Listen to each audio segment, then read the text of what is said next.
Assalamualaikum warahmatullahi wabarakatuh. Alhamdulillah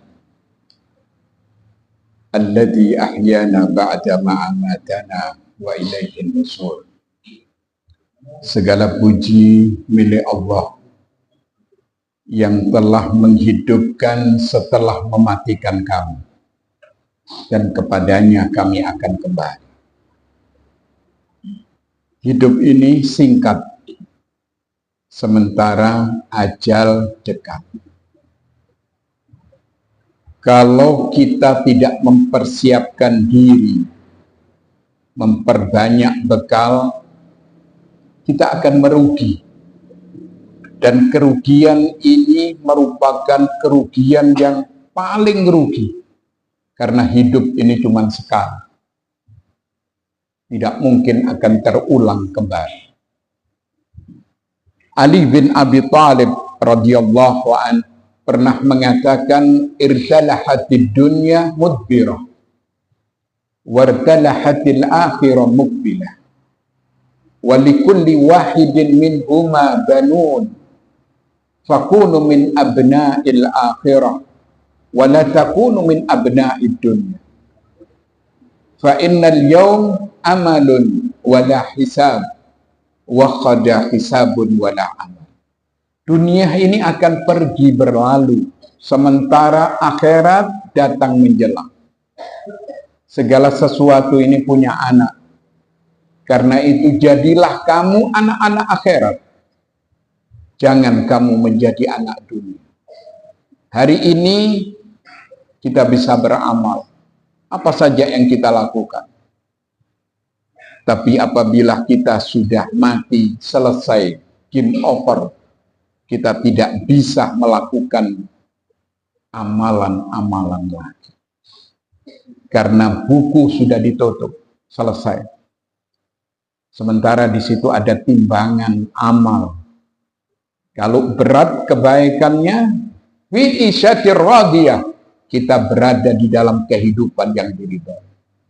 Tapi sebaliknya, kalau amalan ini yang mendominasi keburukan, mereka tidak mengerti agama, jauh dari ketakwaan, cenderung kepada perbuatan maksiat, dikhawatirkan fa ummuhu hawiyah, tempat kembalinya adalah api neraka. Qala Allah Ta'ala fi kitabihil karim, Allah berfirman di dalam kitabnya yang mulia, innal ladzina yakhshawna rabbahum bil ghaib lahum maghfiratun wa ajrun kabir. Sesungguhnya orang-orang yang takut kepada Tuhannya, padahal dia tidak melihat, bagi mereka dua keistimewaan. Yang pertama, maghfirah, dia akan mendapatkan ampun. Dan yang kedua, ajrun kabir, ganjaran yang sangat besar berupa surga yang abadi untuk selamanya.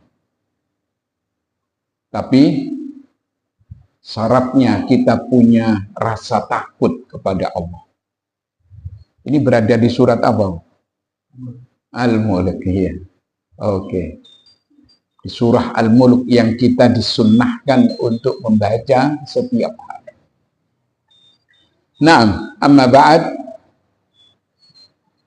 ayyuhal ikhwah, jamaah salat subuh yang dirahmati oleh Allah.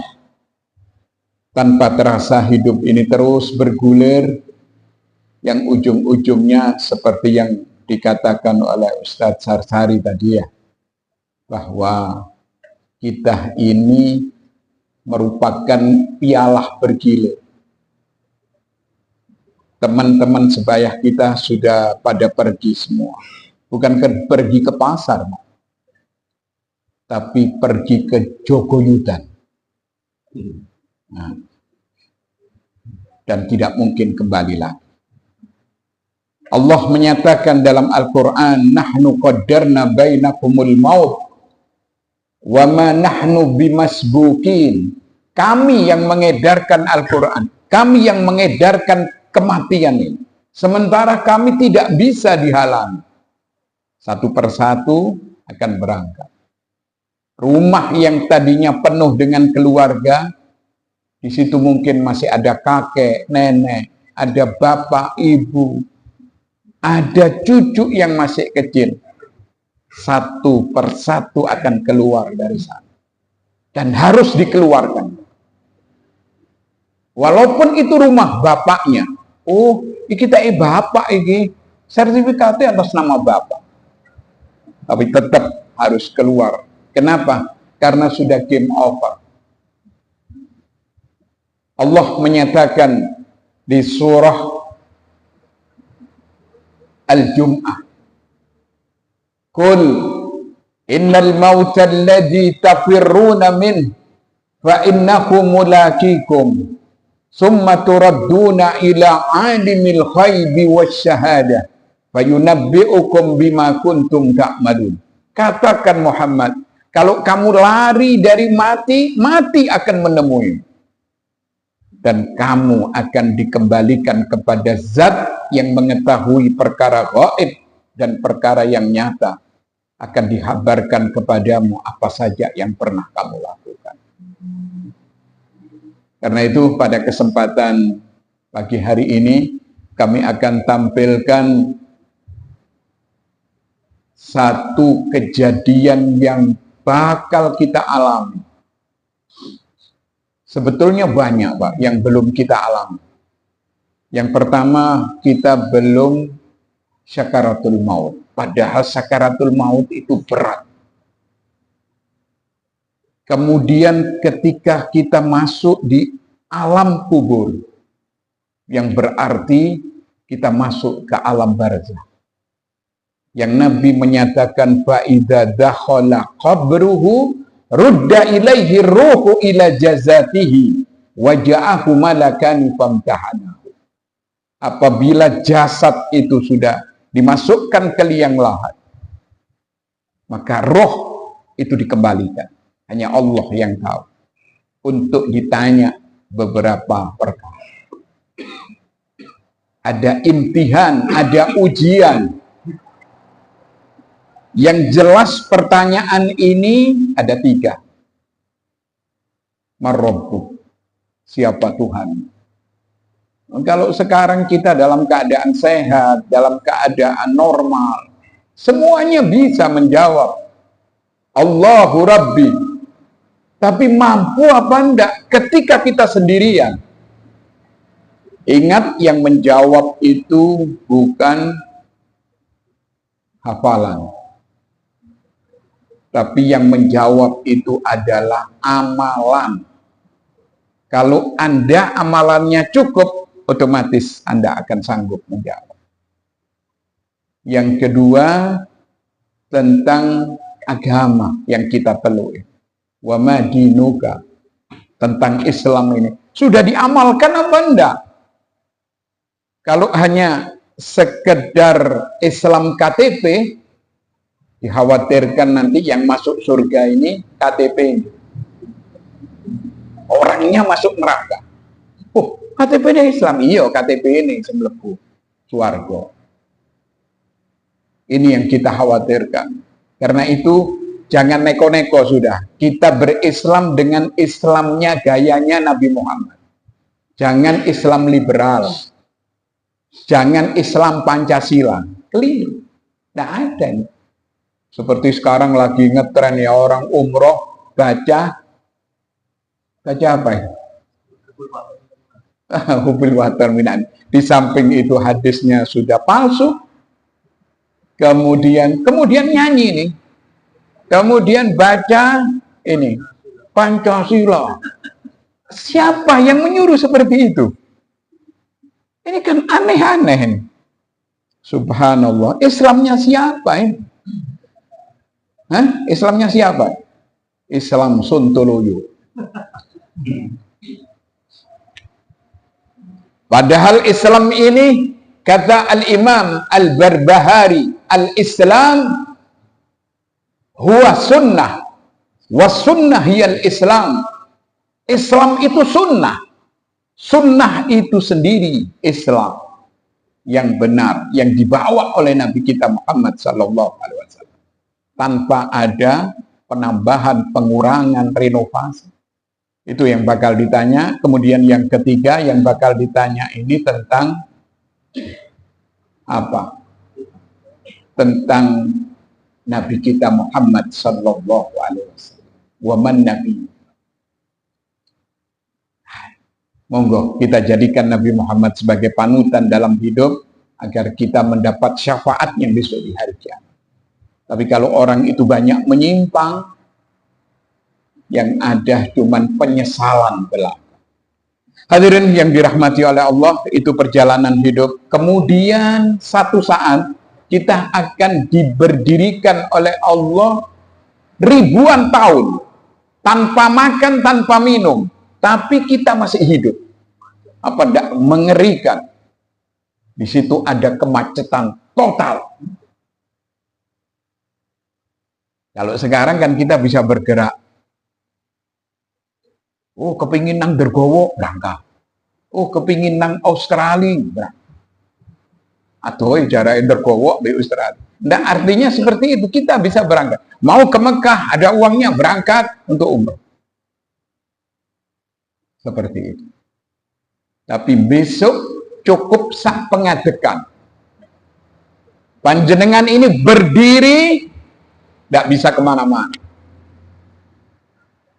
Imam At-Tirmidzi meriwayatkan satu hadis, dan hadis ini derajatnya hasan. Nabi menyatakan, la tazulu qadama abdin hatta yus'al an umrih fima afnah. Tidak bergerak kaki seorang besok di hari kiamat kecuali akan ditanya 4 perkara. Yang pertama tentang umur. Dihabiskan untuk apa? Ingat, jatah kita ini tinggal sedikit loh, Pak. Jangan Anda mengatakan, wah, aku ndak kira mati. Paling kurang 200 tahun. Enggak. Kita ini sudah dibatasi umur berapa? Baina sittin wa sab'in. Kalau toh ada yang lebih dari 60-70, itu jumlahnya sedikit. 75, 77. Kita hampir enggak pernah mendengar, oh itu umur 81 mati. Enggak. Yang sering 63, 67, 54. 18 berangkat. Kalau Anda lihat ya, ini bintang-bintang film yang top itu, itu India ini, ternyata mati semua. Sasi Kapoor mati, Rishi Kapoor mati, semua mati. Padahal itu adalah orang-orang Hindu sebagian, tapi ada yang Muslim, itu pun mati. Akan ditanya untuk apa saja umur yang diberikan oleh Allah Subhanahu wa Ta'ala. Kemudian ada hal yang penting ya, supaya umur yang kita diberi amanat oleh Allah kita sempurnakan, manfaatkan untuk beberapa hal. Yang pertama, coba koreksi masalah tauhid kita. Karena rancu, Pak, sebagian orang sudah meminta kepada kuburan. Mengerikan sekali. Mungkin orang itu tidak pernah ngaji. Atau mungkin ngaji tapi salah. Kita datang ke kuburan, disunnahkan. Namanya ziarah kubur. Tapi meminta kepada orang yang sudah mati, itu merupakan kemungkaran. Walaupun dengan dalih, ini kan orang soleh. Saya minta kepada dia ini supaya disampaikan kepada Allah. Apa seperti itu? Oh, dia sendiri mandi tidak bisa, Pak. Orang mati mandi tidak bisa. Mandi sendiri tidak bisa. Mesti kita mandikan.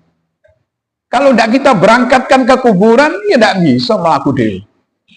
Itu kok aneh diminta, karena ini akalnya rusak orang-orang. Seperti yang dikatakan oleh orang-orang kafir ketika mereka ditanya, kenapa engkau menyembah berhala, patung-patung yang kamu buat? Apa jawaban mereka? Ma na'buduhum illa liyuqarribuna ilallahi zulfa. Kami tidak menyembah kepada mereka kecuali sebagai wasilah untuk mendekatkan diri kepada Allah. Ini dipraktekkan oleh sebagian kaum muslimin yang nggak ngerti agama. Rusak tatanan. Kemudian apalagi umur yang singkat ini, jangan lupa usahakan kita menyambut panggilan Allah berupa sholat. Ini hal yang penting. Apalagi Anda sudah pengajian, usahakan sholat 5 waktu di mana? Di masjid. Kan sunnah Ustaz, walaupun sebagian mungkin ulama mengatakan itu sunnah, tapi kita sudah ketinggalan jauh. Bayangkan 27 derajat dengan 1 derajat. Orang sudah masuk surga, orang itu keteteran. Apalagi fadilah berjamaah seperti ini, banyak lagi keutamaan-keutamaan. Dan itu merupakan ukuran keimanan seseorang. Semakin sempurna, semakin ada getar dalam hatinya untuk menyambut panggilan sholat. Nah, umur ini akan ditanya, gaya apa? Nah, kami singkat saja. Kemudian yang kedua, wa'an ilmihi fima fa'al. Tentang ilmu yang sudah kita ketahui ini diamalkan apa enggak? Saya yakin jenengan ini minimal sudah berilmu ya. Ada yang ilmunya tinggi, ada yang cukup, ada yang mungkin masih kurang. Seperti saya ini masih kurang. Tapi yang jelas akan ditanya. Nah, diamalkan apa enggak? Semua sudah tahu, Pak. Ilmunya sholat malam. Wadilahnya sudah tahu.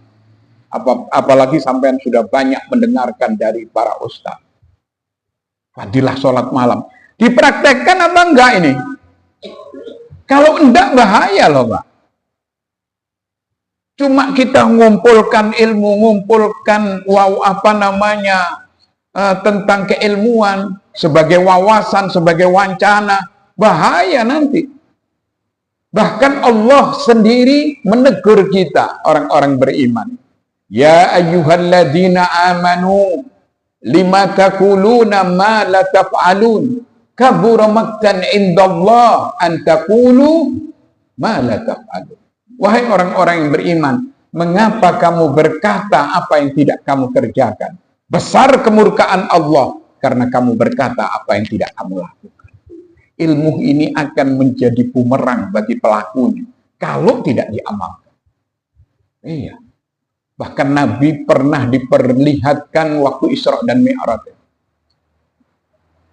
Ra'aitu lailatan usriya bi ila sama' rijalan tuqradu sifahukum bil maqarid. Nabi pernah melihat sekumpulan orang yang bibir mereka itu digunting dengan gunting dari api neraka. Sampai Nabi tanya kepada malaikat Jibril. Ketika itu yang mendampingi Jibril. Man haula ya Jibril? Siapa orang-orang itu ya Jibril? Kok mengerikan sekali? Apa kata malaikat Jibril? Qala khutaba'u ummatika alladziina kanu ya'muruna bil ma'ruf. Mereka itu adalah orang-orang yang menganjurkan kebaikan, tapi mereka tidak melaksanakan. Berilmu, tapi tidak mengamalkan.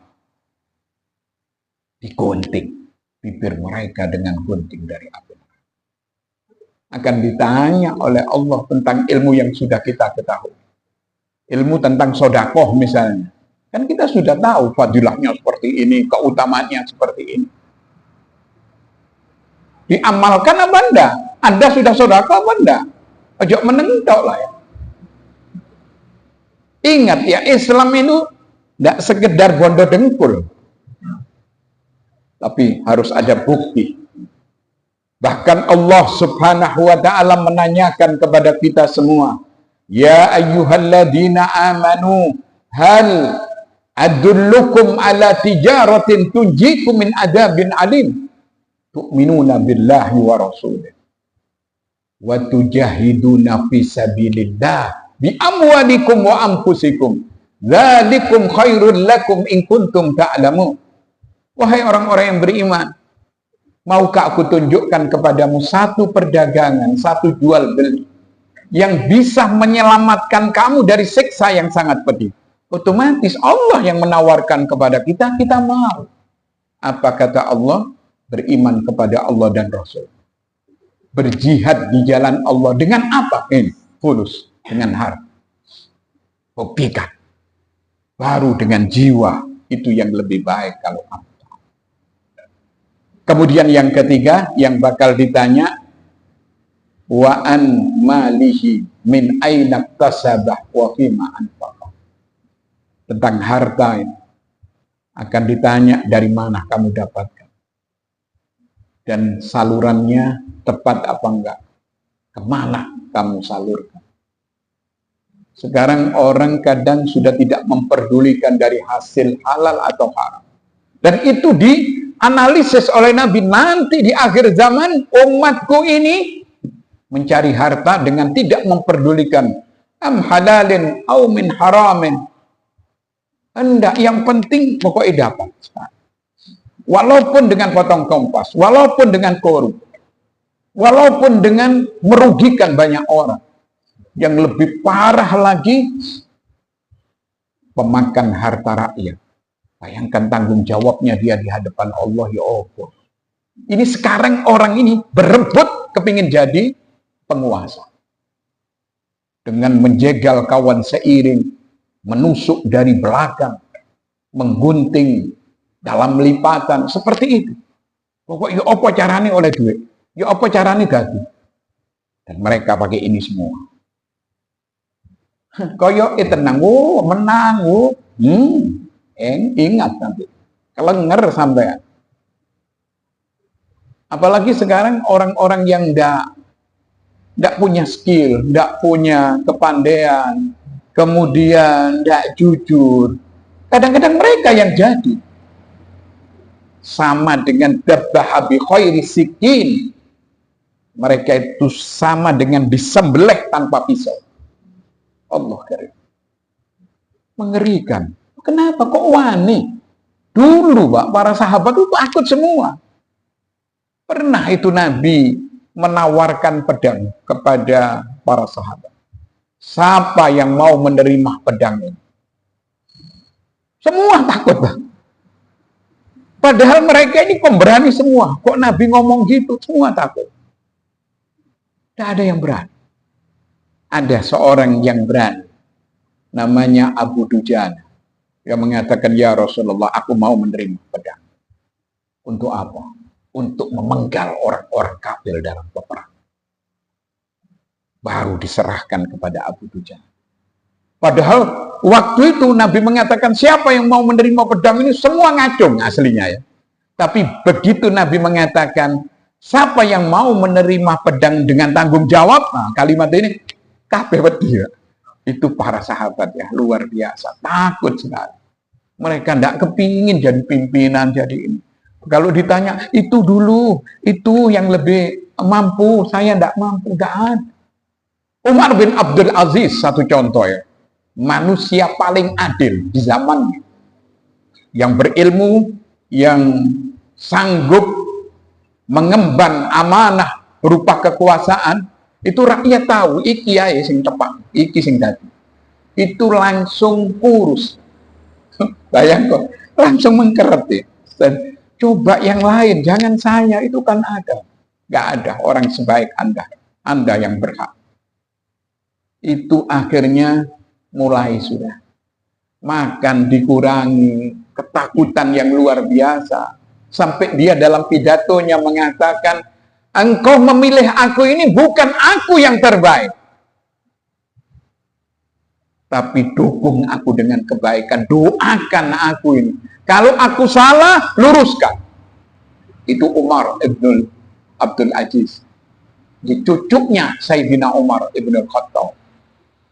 Sampai seperti takut, Pak. Saya kan rebutan. Kadang dengan Allah Karim, kalau kita lihat di Eropa itu membunuh orang sampai seperti itu. Dosanya apa itu? Akan ditanya. Nah, kemudian harta yang ditanya itu dari mana kamu dapatkan, kemudian salurannya kemana? Kalau salurannya tepat, hartanya tidak tepat dari hasil korup misalnya, digunakan untuk umroh, diterima tidak umroh? Tidak mungkin diterima. Karena Allah ini tayyib.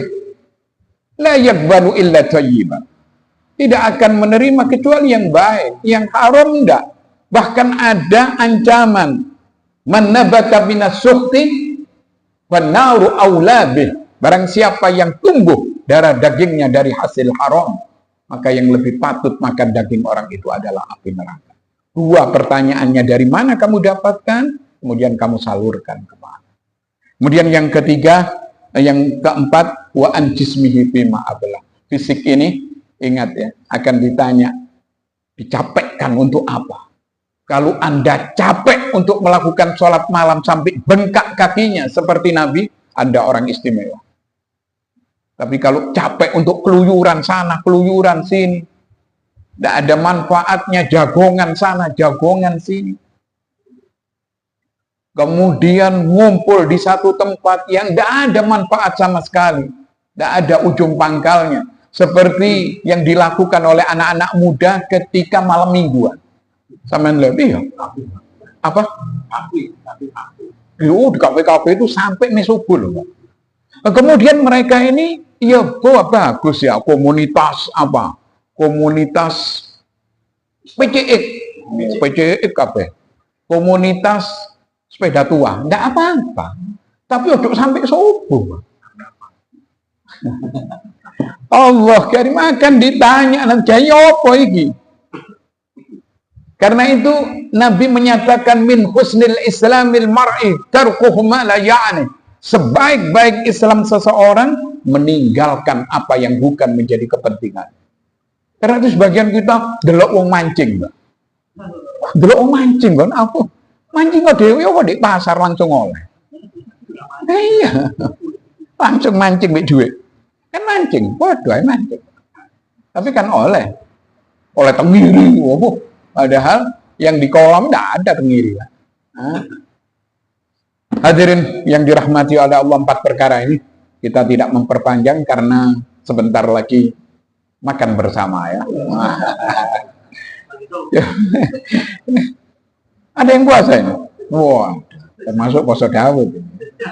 Kalau saya masih belum mampu ini. Jenengan orang-orang istimewa ini. Hadirin yang dirahmati oleh Allah, itulah yang perlu kami sampaikan. Mudah-mudahan ini jadi cambuk untuk meningkatkan iman, memperbanyak amal soleh, sehingga bekal kita cukup, kita akan selamat. Subhanakallahumma wa bihamdika asyhadu an la ilaha illa anta astaghfiruka wa atubu ilaik. Assalamualaikum warahmatullahi wabarakatuh.